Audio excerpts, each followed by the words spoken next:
Scootaloo stared down at herself silently. Regret flooded her as thoroughly as the tears that slid down her face. There was so much I was gonna do. I never found my special talent in life and earned my cutie mark. I never thought it would end like this. Applebloom, Sweetie Belle, and I were all gonna do it together. This is a nightmare. The thought quieted her. This was a nightmare, and that was all that it could be. She rounded on the mare, eyes narrowed. This is messed up, you know that? What gives you the right? Why? It had been countless centuries of the same question. The mare closed her eyes and thought for a moment, wondering how she still never quite had a good answer. After a moment her eyes opened and extended one of her wings as if to beckon the filly near. I wish I had a better answer. But this isn't a nightmare, Scootaloo. You fell asleep, and the temperature dropped so suddenly.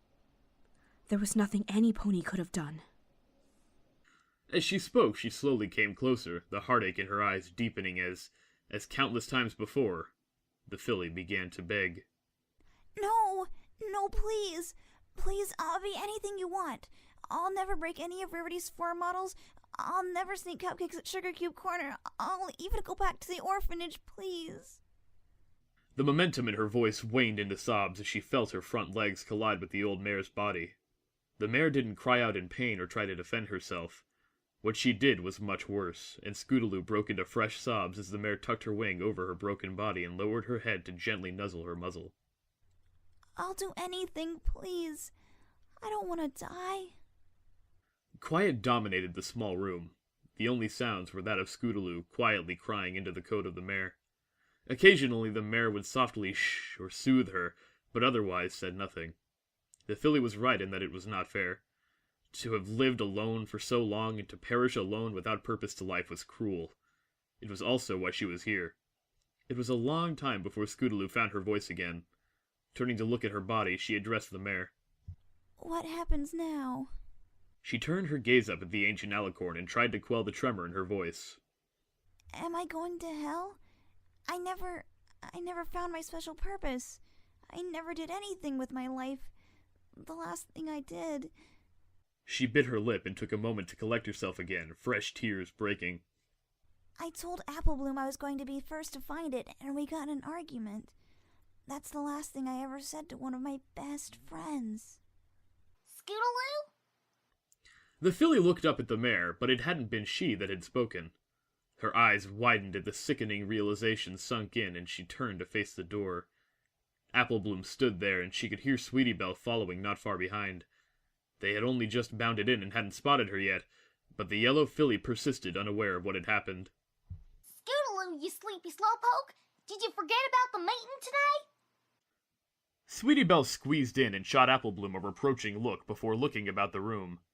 It was still only just morning, but finally she found her friend in the corner. There you are! Why, you're still asleep. That's unusual for you, Scoot. Usually you're the first one up. Applebloom rolled her eyes and smiled. Guess I'm gonna be the first to get my cutie mark then, huh, Scootaloo? She tossed her scarlet mane and grinned wider and approached her still sleeping friend. But seriously, you gotta get up now, Only once she got close did she go quiet. That was enough to worry Sweetie Belle. Neither of her friends was ever this quiet normally. Applebloom? Her friend didn't say a word, but sank to her haunches, eyes still transfixed on Scootaloo. The beginnings of panic started to sneak in, but she forced herself to move to her friend's sleeping form and gently place a hoof on it. Scootaloo? It's time to get up. Ice met her touch. The velvety coat was now rigid and cold, and her frame hard from the onset of rigor mortis. Scootaloo? This isn't funny. Scootaloo, please get up. Wake up! Wake up! Please! Her voice rose in volume and pitch as she began to shake her friend, screaming louder and louder to arouse deaf ears that would not hear her. Finally, there were no words, just a wordless wail of horror and grief as she began to choke on her own tears. Then pain. Pain erupted in her jaw, and she reeled, stunned into silence. Applebloom stood over her, tears streaming down her face as she fought to regulate her breathing. She looked up at her silently, but the question was almost audible in her face. Why? Applebloom took a deep breath before helping her to her feet and gently setting her down. The emotion still ran too high for her to form words, but Applebloom had somehow found them. Stay here with Scootaloo. I'm gonna go get my sister. Stay here. Just in case. In case she... No. She couldn't lie to her only remaining friend.